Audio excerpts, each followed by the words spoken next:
योगानन्दकरी वराभयकरी सौन्दर्यरत्नाकरी निर्धूता किल घोरपावनकरी प्रत्यक्ष माहेश्वरी शालेयाचलवंश पावनकरी काशीपुराधीश्वरी भिक्षां देहि कृपावलम्बनकरी मातान्नपूर्णेश्वरी नानारत्नविचित्रभूषणकरी हेमाम्बराडम्बरी मुक्ताहारविलम्बमानविलसन् वक्षोजकुम्भान्तरे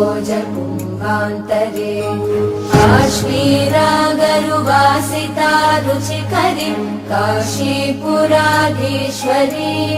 भिक्षां देहि कृपावलम्बनकरी